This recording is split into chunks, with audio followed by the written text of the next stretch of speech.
siguen las semanas intensas, las semanas de movimiento, de incertidumbre, no sabemos qué va a pasar en el plano político, juicios políticos por acá, se proponen otros por allá, ausencias que para algunos son justificadas a la hora de votar, para otros no. Para mí no son justificadas, las ausencias nunca van a ser justificadas, pero bueno, se supone que si están ahí son para tomar decisiones o dar la cara. No creo en las ausencias.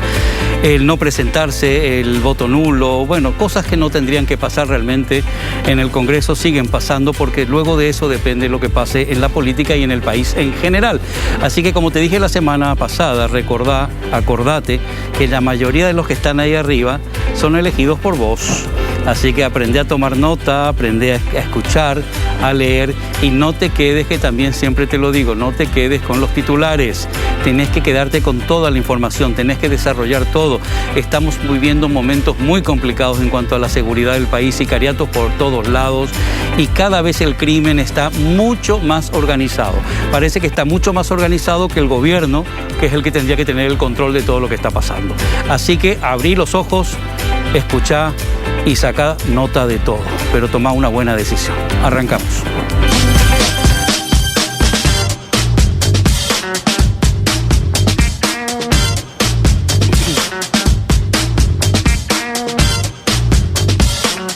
Bueno, ya estamos de vuelta y esta noche tenemos al senador nacional Hugo Richter. ¿Cómo está, senador? ¿Cómo le va?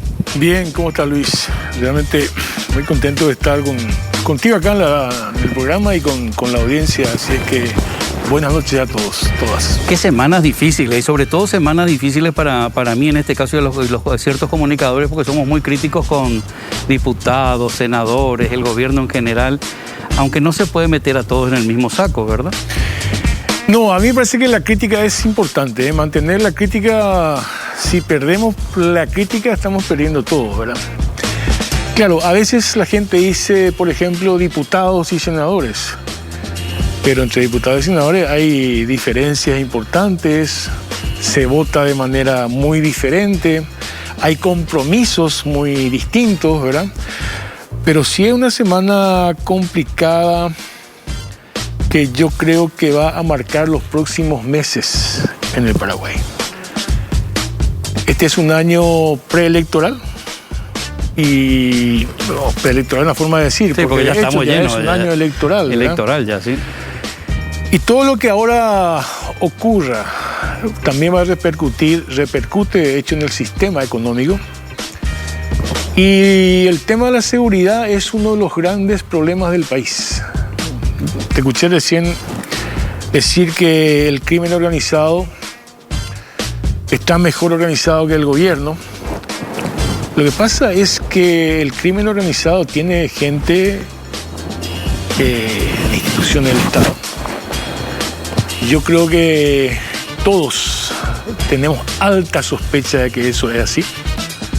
Lo dijo el ministro del Interior el otro día con elementos bastante importantes. Entonces el problema es que el crimen organizado está en la estructura del Estado. Y yo te diría que si eso no se para ahora, de aquí a 1 o 2 años, puede agravarse la situación y podemos llegar a la situación que pasaron en otros países. Yo creo que todos conocemos lo que pasó en Colombia, por ejemplo. O sea, paramos ahora esto o las cosas pueden empeorar. Y sí, pero si nos decía varios diputados o senadores que han pasado por acá, que claro, que está en el propio Estado, el crimen, la narcopolítica. Entonces, ¿cómo uno puede frenar si no sabe qué tentáculos hay, dónde está tocando? La justicia está también, no es limpia, no es imparcial. Es complicado, senador. ¿Cómo se llega a una limpieza si está el negocio, parte del negocio, según dicen, se gestiona o se dirige o hay contactos desde dentro de un propio...? Yo creo que hay dos cosas para no hacer un discurso, pero hay dos cosas fundamentales que por ahí tenemos que empezar. Acá tenemos el gran problema del Ministerio Público y del Poder Judicial. O sea, en la política puede haber gente vinculada con la corrupción, puede existir gente vinculada con la mafia, ¿verdad? Sin duda. Pero si el Ministerio Público y si el Poder Judicial no enfrentan esta situación, no tenemos mucho que hacer. Y ahí voy al segundo elemento.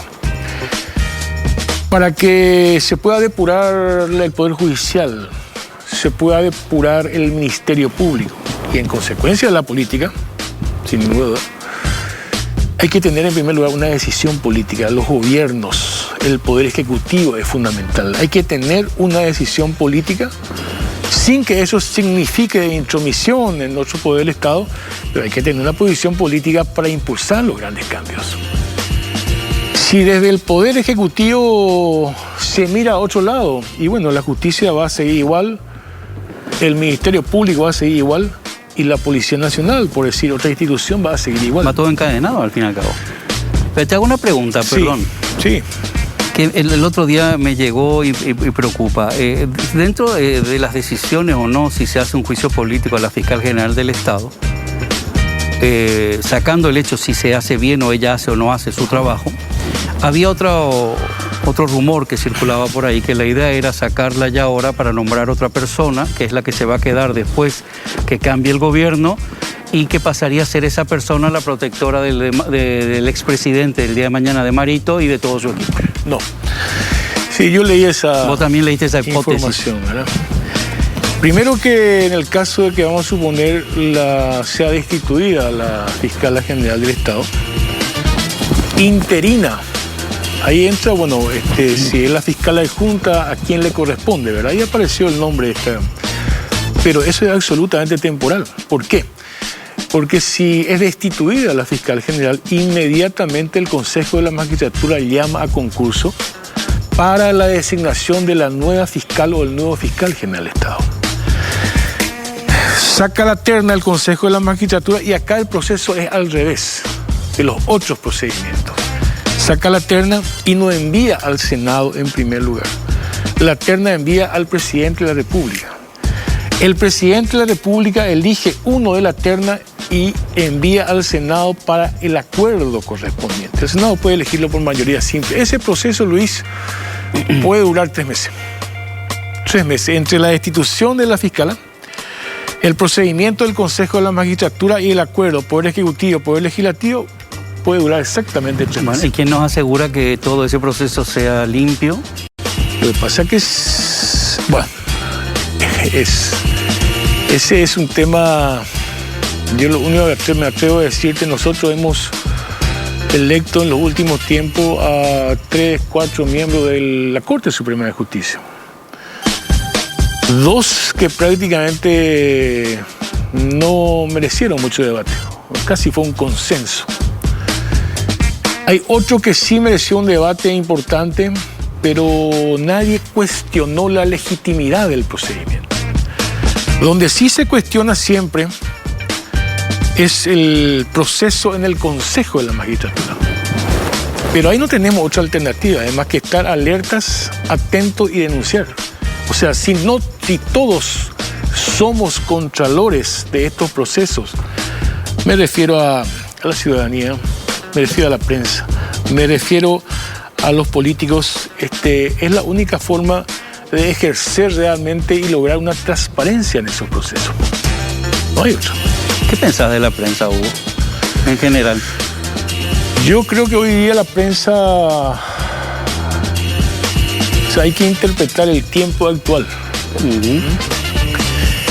Y creo que la prensa empresarial hoy se impuso para entender lo que es la libertad de prensa. Hoy día uno escucha una radio, ve un canal de televisión, ve un periódico y tiene una línea editorial que se corresponde normalmente con sus medios empresariales. De ahí también las grandes disputas que se traducen políticamente. Yo lo que digo hoy realmente en cuanto a esa libertad de prensa es que le exige a la ciudadanía saber leer. Saber leer, tenemos que saber leer, porque acá tenemos una versión, acá tenemos otra versión.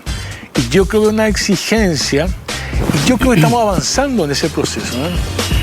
¿Vos crees que bueno, yo lo decía al comienzo, porque yo estoy obsesionado porque mucha gente a veces solamente se informa a través de las redes sociales, ve el titular y no hable la información para leer el resto. Ese es un problema porque, sí, las redes sociales, por ejemplo, con 45 palabras no puedes explicar muchas cosas, ¿verdad? Yo lo que sí creo, Luis, ahí soy un poco más optimista, que creo que la gente se está dando cuenta de que un medio le dice lo que a ese medio le interesa editorialmente hablando.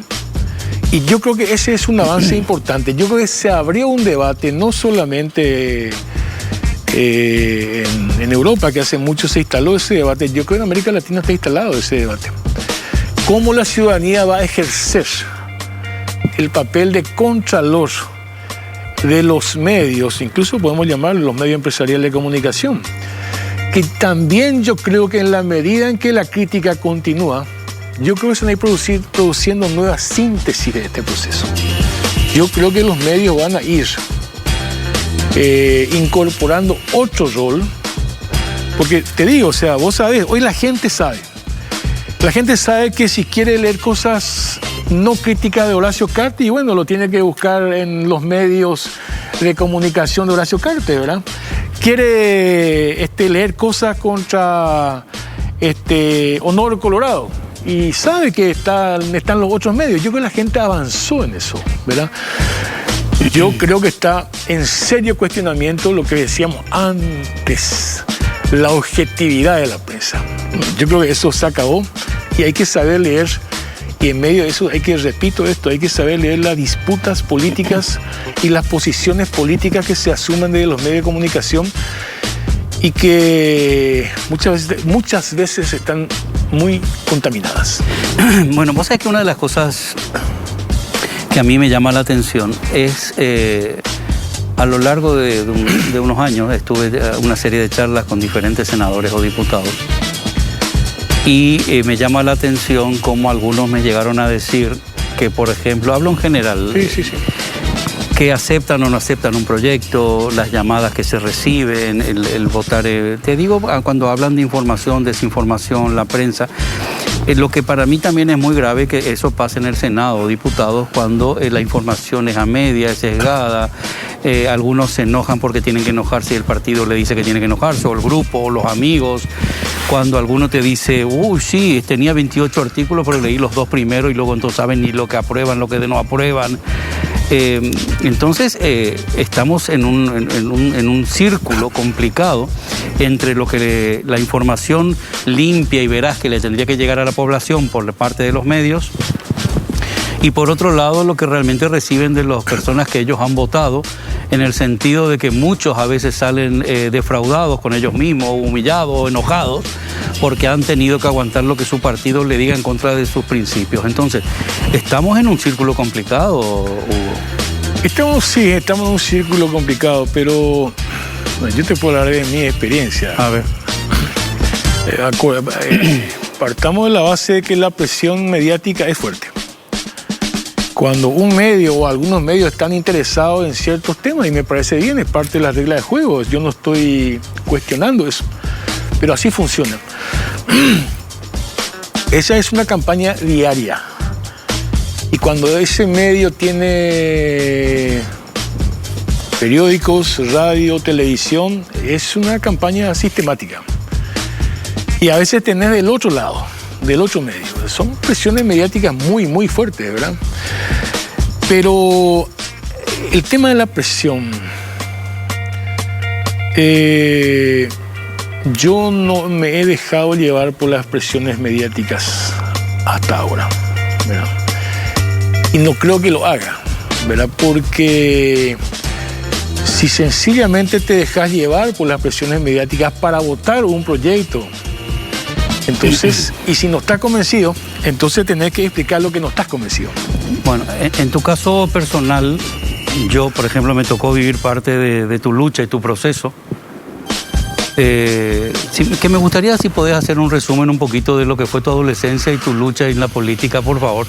Porque a mí me tocó en algún momento vivir como ustedes estaban en el suelo, no tenían dónde acostarse, Calé, vos. Esas luchas tan profundas que tenían ustedes con esos ideales, porque muchas de las cosas que a mí me hacen ruido, me molestan hoy, es que cuando hablas con ciertos políticos no escuchás la lucha y los ideales, te habla más del color de su partido y no de la lucha y el fondo de lo que estás luchando. Vos luchaste muchísimo, Hugo. Vos tuviste que pasar muchísimas cosas en su momento. Mira, yo casi nunca hablo de eso y te voy a decir por qué. Yo creo que hay gente que ha luchado en serio y sufrió las consecuencias en serio. Gente perseguida, torturada. El caso de usted, en el caso de la radio cerrada, o sea, yo ahí respeto mucho a los otros, ¿verdad? Respeto mucho. No, lo nuestro fue una larga lucha en Ipacaraí, en donde nos cerraron todo. Estuvimos nosotros, la ciudad estuvo, recuerdo allá por mediados del 80, la ciudad estuvo llena de policía y militares. Estuvo sitiada, o sea, yo no podía llegar a mi casa. Recuerdo que mi mamá tenía un negocio y enfrente al negocio estaba una caperucita roja y por supuesto nadie entraba en el negocio a comprar absolutamente nada. O sea, te arruinaba económicamente también, ¿verdad? Coincide ese momento con toda la lucha en los medios. Cité lo de Ñandutí, el tema ABC Color cerrado en ese momento. No sé si la suerte, pero yo acompañé esas experiencias. No voy a decir que pasé esa experiencia, acompañé esas experiencias. El Acuerdo Nacional en ese tiempo, ¿verdad? Y más que eso no, ¿verdad? Yo no quisiera asumir el papel de nada más que eso, ¿verdad? Como te dije, hay gente que realmente han sufrido las consecuencias del rigor de la dictadura en ese tiempo. Bueno, si te lo tomas así, mejor, porque entonces tu pasado lo canalizas de otra manera, ¿verdad? Toda la lucha, esconderte, cada uno lo lleva como quiere. Sí. La semana pasada hizo 33 años del golpe de Estado. Y yo me cuestionaba si estamos viviendo la democracia que tanto soñaron algunos o quisieron algunos. Tu lucha, todo lo que vos pensaste en ese momento, el luchar por las libertades, por todo lo que era tu lucha. ¿Qué pasó estos años, estos 33 años? ¿Nos confundimos en algo? ¿Se equivocaron? Yo creo que la transición paraguaya, yo creo que tiene obstáculos importantes que no le permitieron avanzar y no le permiten avanzar. ¿Cuáles? La corrupción, la impunidad, el debilitamiento del Poder Judicial, del Ministerio Público, evidentemente son factores muy importantes. Y segundo, lo estábamos hablando antes, no podemos hablar de un avance hacia la democracia cuando el dinero sucio de la mafia está en el Estado y financia campañas políticas. De hecho, la situación que vivimos hoy es muy diferente a aquel tiempo de la dictadura. Yo no estoy comparando, ¿verdad? Pero necesitamos avanzar. Y para avanzar, yo no consigo la democracia y la libertad sin la justicia social. El Paraguay hoy día es un país con una población casi cerca del 30% en situación de pobreza y extrema pobreza. Nosotros no podemos aceptar esa democracia. Tenemos todavía una larga lucha para hacer y para llevar adelante, ¿verdad? Son tres cosas, como te dije, la corrupción, la impunidad, el dinero sucio y la pobreza y la desigualdad social. La desigualdad social no es la misma cosa que la pobreza. Un país puede tener pobre, ¿verdad? Pero en este momento la desigualdad social se refiere a los que tienen demasiado y la distancia entre estos y los que son pobres en una sociedad. Esa no es una democracia deseada. Y ahí uno creo que tiene que encontrar la inspiración suficiente para seguir comprometiéndose a una lucha muy dura, ¿eh? Yo repito, si la lucha contra la dictadura fue dura, esta lucha contra la mafia y el narcotráfico, así como está instalado en el Paraguay y muy cercano al poder político, esta también va a ser una lucha, ya es y va a ser todavía una lucha muy dura.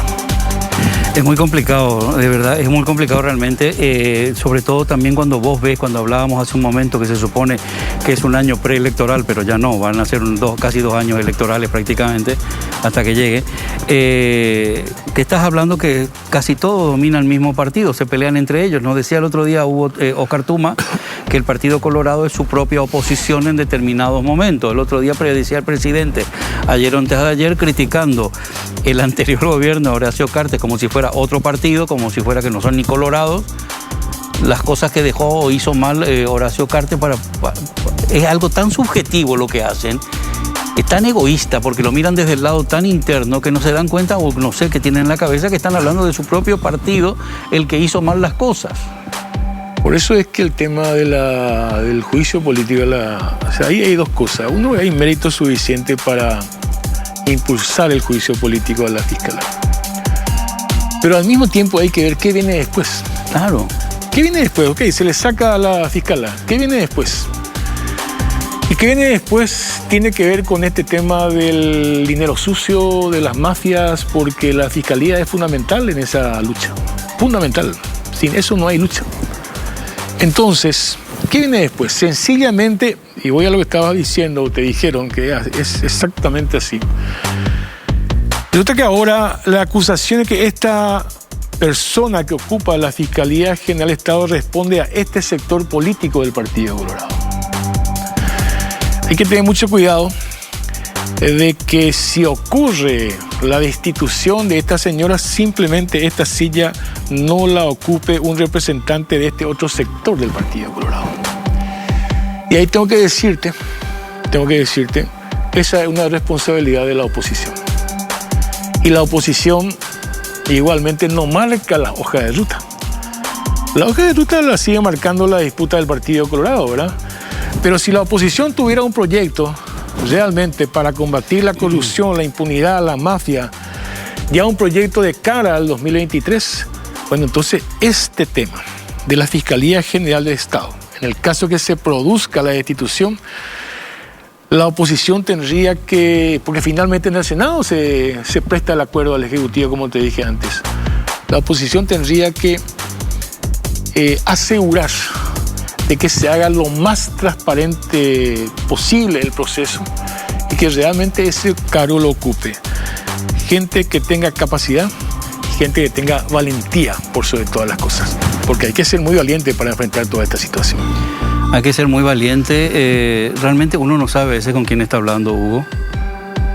Uno no sabe con quién está hablando, quién está, quién no está delante, qué tentáculos tiene, qué llamada va a recibir, pero lo que a mí me hubiese gustado personalmente es que haya más figuras representativas de la oposición. Es como que no sé qué están esperando, no sé si solamente piensan y sueñan que va a haber una alianza, que gracias a la gran alianza entre todos van a conseguir tener una figura. Pero ¿qué pasa? ¿Por qué no avanzan la oposición los distintos partidos? ¿Cuál es el secreto? ¿Solo es dinero sucio que se mueve o cuál es el secreto por el cual este país, te dicen, este país es bipartidista? No, ni bipartidista realmente. Lo siento, a mi punto de vista, casi un solo partido que ahí tiene de otros dos partidos dentro que se pelean entre ellos. Yo creo que la política no escapa a una crisis importante que vive el Paraguay, en varios sectores, Los dos partidos tradicionales reproducen esa crisis. No hay nuevos liderazgos. Ese es un problema del Paraguay. Si vos pensás en las figuras que tenías en la época de la dictadura, no solamente los partidos de la oposición, que había evidentemente gente más respetada, en el arte, en la poesía, en la literatura, tenía a Augusto Roa Bastos, Elvio Romero, en la música. Estoy hablando de la intelectualidad paraguaya. Tenía un Ismael Rolón en ese tiempo, ¿verdad? Esa estatura moral hoy día hay un vacío muy grande y eso se traduce en la prensa misma. Ese vacío se traduce en la cotidianeidad de las ideas y de las decisiones que se tienen que tomar. O sea, otro diría, sí, la mediocridad. O sea, vivimos un tiempo en que no estamos generando nuevas ideas que produzcan efervescencia del punto de vista nacional. Que el país pueda creer realmente en un proyecto o no. Entonces, cuando me preguntan lo de la oposición, yo soy muy crítico a eso, Luis. Yo siempre dije, si la oposición espera a hacer esa alianza para el 2023 en diciembre de este año, no va a pasar absolutamente nada. Ahora hubiéramos estado sentados de tal manera a diseñar el proyecto, mostrarle a la ciudadanía, convencerle a la gente de que sí, acá hay un proyecto para cambiar el país.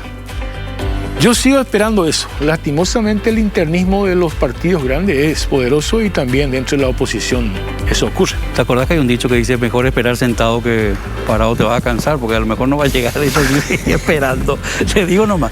Bueno, te voy a hacer una pregunta. Por ejemplo, ¿cómo podríamos sentirnos nosotros tranquilos, la población, los comunes, de que la persona que se vaya a proponer para ocupar ese puesto no tiene ningún tentáculo, ninguna orientación, ninguna preferencia? ¿Cómo la población puede estar tranquila en ese sentido de saber? Porque uno ya desconfía de todo, Hugo. Sí. Entonces, ¿cómo podemos estar tranquilos que no digan el día de mañana, mira, le eligió, no, mira, vino? ¿Cómo se puede estar tranquilo, Hugo? ¿Cuántos filtros tiene que haber? ¿Cuánto? Yo creo que hoy sí hay en ese sentido un avance. ¿Sí? Hay un avance porque, fíjate, cuando se propone a alguien, a un juez, a un fiscal, inmediatamente está el antecedente, está la trayectoria de esa persona. Yo creo que ahí hemos avanzado. O sea, si mañana no sé quién es candidato a presidente, sabemos en un gran porcentaje su trayectoria. Y eso me parece muy importante. Bueno, pero por ejemplo, la trayectoria de Sandra Quiñones es muy buena. Ella en una época, si te vamos a hablar de trayectoria, entonces, ¿qué pasó? ¿Se torció en algún momento? No, porque en el caso nuestro, en el caso mío, nosotros no acompañamos la designación de Sandra Quiñones. ¿Pero no por trayectoria o por qué? Quiero entendernos. Porque sí, ya sabíamos sospechamos fuertemente, y había elementos de sus vinculaciones políticas, de la mano de quién venía, quién le respaldaba, quién operaba en el Congreso de tal manera a que ella llegue en ese cargo, ¿verdad? O sea, había elementos. Y esos elementos y ese respaldo no nos daba la confianza suficiente. Nosotros nos hemos acompañado, no solamente del Frente Guazú, también gente de otras bancadas minoritarias. Pero te quiero decir nomás, lamentablemente, Hugo, entonces no vale con que tenga una buena trayectoria. Hay que hacer una tarea de inteligencia para saber que hay gente buenísima, preparada, pero que está torcida. Lo que pasa es que te tengo que decir que su desempeño en ese cargo nos dio la razón a quienes lo acompañamos. O sea, claro. No acompañamos su designación. No es que ahora estoy sacando la bandera, solamente que sí, digo, nosotros no hemos confiado. Y ahora están reconfirmando que tenían una buena intuición. Estamos confirmando de que efectivamente nuestra posición en ese momento fue correcta. El otro día nos dijo, Oscar Tuma me dijo a mí, hablando de la calidad intelectual del Congreso, del Senado, de todo. Hablábamos de muchas cosas y entre una de las cosas que me dijo, nombrarme 20 diputados. 20. Sí, es parte de lo que yo... ¿Y me quedé? No, lo que yo te dije antes, ¿verdad? Yo creo que hay una degradación. Una degradación. Yo te hablé del sector intelectual, la cultura, la política. Hay una degradación, ¿verdad? Hoy día, además, con el tema económico, los que puedan acceder a un respaldo económico pueden llegar a cargos importantes en el Congreso. Esa es la realidad. Y lastimosamente, no estoy haciendo solamente una descripción. Esa es una realidad. Y bueno, tenemos esa degradación y por lo tanto ese nivel de representación. Ahora he leído que vuelve al ruedo alguien que en su momento se había quejado porque había pagado $400,000 por un escaño o por ocupar un puesto que al final no le salió en su momento. Y ahora visto que vuelven a anunciar, vuelve al ruedo político. Y entonces la política es de ricos. Nos decía el otro día, también Oscar, porque estuvo la semana pasada, hablaba como para llegar a ciertas campañas, llegar son 1.000 millones de guaraníes, o 1.000 estos, dólares. Y digo yo, entonces, algunos entran para hacer negocios dentro de la política, lamentablemente, y no para cuidar el bienestar general. Si vos estás invirtiendo 800 millones, 1.000 millones estás invirtiendo para llegar a un cargo electivo, no estás pagando eso para simplemente tener el placer de sentarte como diputado o como senador. Yo creo de que la gente de esa manera lo que va a intentar hacer es recuperar a una parte por lo menos de esa inversión.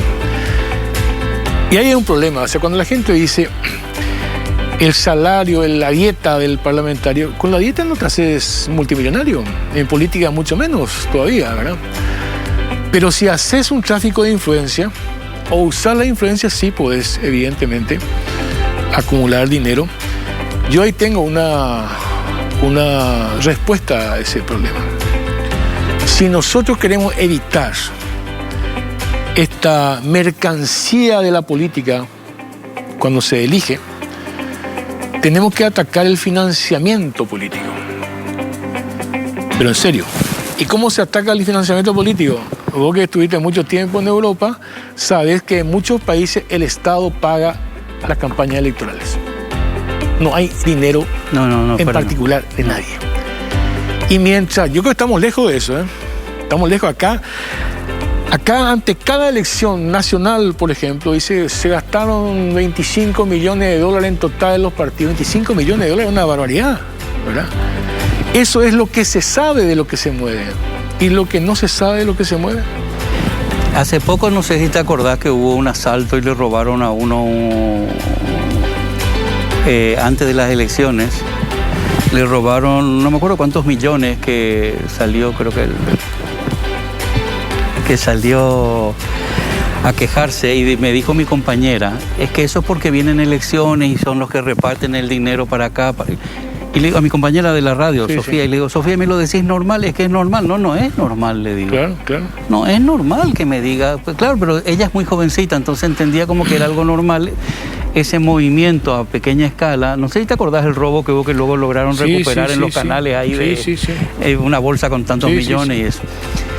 Pero es que eso sigue quedando en nada, Hugo, senador, sigue quedando en nada, ese dinero que se mueve, todo eso que se... Queda en nada, Luis. Y vuelvo ahí, al mismo lugar. ¿Y la Fiscalía? ¿Y el Poder Judicial? Pero en primer lugar, la Fiscalía, que investigue, que haga la acusación y que remita después al Poder Judicial esos antecedentes. Ese proceso no existe porque ese proceso escapó a la institucionalidad de la República. Ay. ¿Y Yucio? ¿Tu juicio político? Ay, quiero preguntarte, llevamos un montón de... Vamos, contéstame después, por favor. Dale. Contéstame después, porque tengo algo que recomendar. Bueno, ya estamos de vuelta, se incorpora José Antonio Morales. Buenas noches, José Antonio, ¿cómo estamos? Hola, buenas noches a todos y todas las que están al otro lado de la pantalla o que nos están viendo por internet ahora mismo. Senador, buenas noches. Buenas noches. ¿Qué tal? Bien, bien. Viste, no quiso contar mucho el senador de toda su lucha y su trayectoria, pero no importa. Porque él me decía, no conozco parte y lo que yo cómo va a conocer si lleva tan poco tiempo en Paraguay. Pero bueno, no quisiste, y a veces es bueno que la gente reconozca de dónde sale uno o de dónde viene uno, sepa al menos. Senador, te preguntaba antes del corte el tema del ministro del Interior, Yucio. ¿Qué pensás de toda esa guerra y todo eso? Yucio dio datos, hay que reconocer, impactantes. Los datos son impactantes. Lo que queda acá es demostrar la veracidad o no de los datos. Y un tema que a mí tampoco me queda claro es por qué Yucio no llevó esos informes en el formato de una denuncia al Ministerio Público. Signo de interrogación, no es parte de una estrategia política, ¿verdad? ¿Por qué? Porque lo que necesitamos saber es si lo que dijo Yucio es real o no es real. ¿Y quién tiene que finalmente hacer esa investigación? Y empieza con el Ministerio Público. el Ministerio Público de oficio puede tomar este tema, ya sea el domingo o sea el lunes, creo que algo dijo la fiscala general. Hay un antecedente de este informe, que es el informe Messer, de aquella comisión bicameral del Congreso. Todo eso no se investigó. Entonces, lastimosamente, lo de Yucio puede correr el mismo camino, siempre y cuando, además, yo creo que él tendría que aportar más. Si el aporte es que realmente esto él lleve también al Ministerio Público. Es muy grave que se haga una denuncia, o yo no estoy acostumbrado que se haga una denuncia de ese tipo en un hemiciclo y que no se haga eso a la Fiscalía, que se haga una denuncia formal. No es normal que un ministro muestre todo ese informe que tenía muchísimos datos. Primero tenía que haber sido el Ministerio Público. Yo no voy a dudar de los informes de Yucio. Yo lo que digo es que se tiene que investigar, pero sí parto de una interpretación. La CPLAN no es una instancia para denunciar. Puede aportar informe, qué sé yo, ¿verdad? Pero ahí está la manipulación, senador. Entonces ahí hay que cuidarse mucho de que esto no se investigue finalmente. De lo contrario, nos emocionamos todos con unos datos espectaculares. Que no se investigue y tener mucho cuidado siempre, porque siempre digo eso, que esto no termine siendo simplemente parte de una interna del Partido Colorado. Justamente eso te iba a decir. A mí parece que eso es todo una parte de una interna, lamentablemente, en base a datos que los investigó y están ahí, pero que hasta eso está premeditado y juzgado como para sentenciar, dejar más en evidencia a la fiscal general. Entonces, ¿el fin justifica los medios? Lo que pasa es que termina siendo una disputa política nomás entonces. Y queda en la nada, va a quedar en el paraíso. Es una disputa política, ¿verdad? Y eso es lo que ha dañado mucho la legitimidad de la política, la legitimidad del Poder Judicial, del Ministerio Público, ¿verdad? Porque si no corregimos esto y si no se le entrega a la ciudadanía resultados concretos, legítimos, creíbles, nosotros vamos a seguir con este divorcio muy grande entre el descreimiento de la gente y la esfera de decisión política del Estado. Bueno, ojalá vemos. Bueno, tenemos que cambiar de tema. Ya empezamos, lo siento, ya es el final del programa para... Nosotros seguimos, pero para vos acá en el salón. Se llama el confesionario. Tenés que contestar solo sí o no, ¿de acuerdo? Okay. ¿Te consideras una persona con mentalidad abierta? Sí. Sí. ¿Tuviste que enfrentarte a casos que fueron difíciles o muy difíciles? Sí. ¿Te consideras una persona nerviosa? No. ¿Llegaste a utilizar a alguna persona para obtener beneficios? No, eso es parte de mis principios. Estoy en contra de eso. ¿En algún momento de tu vida hiciste algo ilegal? Y decir la verdad. Ilegal no. Ilegal no. No. Yo, mira, soy una de las pocas personas que no tengo acusación. Bueno, pero ilegal es muy... Bueno, es muy amplio. ¿Te referías a la ilegal de la legalidad? En la legalidad en general. No. ¿Y de joven? ¿Hiciste nada ilegal? Bueno, no, te voy a cuestionar, ¿es sí o no? No, está bien, pero en todo caso habría que darle el contexto, ¿verdad? Porque la legalidad es un tema... Sí, bueno, sos muy formal. ¿Llegaste a ser infiel alguna vez? No. ¿Llegaste a decepcionarte de alguna persona, senador? Varias. Sí, varias veces. ¿En algún momento de tu vida estuviste en una relación tóxica? Tóxica no estuve. Acá tendríamos que matizar, a lo mejor relación tóxica puede ser de pareja o amistad también, ¿eh? Depende. Claro, sí. Tendríamos que identificar. ¿Tuviste roces con algún político? Varias. Claro. Varios. ¿Estás de acuerdo cómo se está manejando el país? No. Para nada. Seguí vos, José de la 11, por favor. Senador, ¿sobrellevaste alguna situación difícil? Muchas. ¿En algún momento odiaste tu trabajo? No. Por suerte trabajé siempre en lugares donde quería estar. Eso es muy importante. Esta ya nos contestaste. ¿Estás a favor del juicio político a Sandra Quiñones? Sí, soy uno de los promotores. Si tuviste la oportunidad de cambiar algo, si tuvieras la oportunidad de cambiar algo en el pasado, ¿lo cambiarías? ¿Vida privada, pública? ¿De mi vida personal? En general. Tal vez algunas sí. Pero no estoy muy disconforme con mi vida, realmente. Cuando durante tu adolescencia hiciste alguna locura en el colegio? Varias, seguramente. Unas cuantas, ¿no? ¿Te harías algún cambio estético, senador? No, hasta ahora no lo hice y no pienso. por ahora. ¿Tuviste No malas tengo esa decisiones? necesidad. Está bien esto. ¿Tuviste malas decisiones con tu carrera política? ¿Malas qué? Malas decisiones en tu carrera política. Yo creo que sí, algunas equivocaciones, seguro, seguro. ¿Y tenés algún talento oculto, senador? ¿Alguna destreza especial que no sepamos así? No, si es un talento... Yo qué sé, la cocina, el canto, hacer asado. Piano, Yo cocino normalmente cuando estoy en casa, que no son muchas veces, pero sí, y tengo un menú bastante variado. A la Qué bocha. bueno. Mira qué bien. Yo nada, yo no ni cocino ni nada. Yo comer sí, pero ¿te acordás de tu primera cita, senador? No recuerdo. Hace mucho La tiempo. pucha. ¿Te has sentido censurado en algún momento? Tu vida Y la pública. gente que venimos de la década del 70, 80, por supuesto con la dictadura, en todo caso luchábamos contra la censura, ¿verdad? Lo principal. ¿Te llegaste a deprimir en algún momento? No, ese cuadro no tengo. Qué suerte. ¿Alguna vez las personas buscaron beneficio en vos? Muchas. ¿Y tu niñez fue difícil? No, mi niñez no fue difícil, ¿verdad? Tengo mucho reconocimiento a esos tiempos. Qué bueno. Es una buena base para ir creciendo. ¿Tenés miedo a envejecer? No, de hecho ya estamos en las puertas. No, ahora no, ahora Sí. con esta edad que tenemos es No, nada. No, pero no, finalmente la vida tiene un ritmo, tiene una secuencia y hay que aceptarlo y yo creo estar dispuesto a eso. Aceptándolo. Muy bien, ya estamos terminando. ¿Llegaste a mentir a tu pareja en algún momento? Mentir de cosas Ya no hablamos de cotidianas. si es mentira pequeñita o grande, pero Bueno, ponerle que sí, si es de mentira cotidiana. Alguna no sé, cosita, no sé, ¿no? puede ser, sí. bueno, ¿llegaste a discutir con tus padres por tu pareja en algún momento? No, Qué pregunta más rara. nunca. Bueno, pero ¿y por amor realizaste alguna locura ahora que llega el Día de los Enamorados? ¿Te volviste loco por amor en algún momento? Mira que él ¿Hiciste es muy algo? serio, ¿eh? Locuras no hice. Amor tuvimos, por supuesto, ¿verdad? Pero locuras... Así por locura, por amor, nunca hiciste. No. Siempre fuiste tan así, con la cabeza en su sitio. Lo que hace es que definir cuáles son las locuras, Sí, ¿verdad? bueno. Claro, para cada uno es Claro, distinto, ¿no? El depende. nivel de locura. Mira el tiempo. Mira el tiempo. Vamos. ¿Dormís tranquilo por las noches? Sí, tranquilo. Muy bien.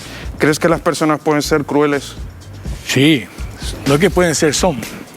¿Y te consideras una persona sincera? Sí, yo considero una persona sincera. Genial, Timis. genial. Hicimos ¿Cuán- 30 preguntas, 5 minutos O sea con que 20. después quiero saber el resultado del test No, psicológico. espera, fue un récord esto. Bueno, te voy a pedir una cosa, por favor. Sí. Me gustaría que mires, te agradezco lo primero tu visita al salón, gracias.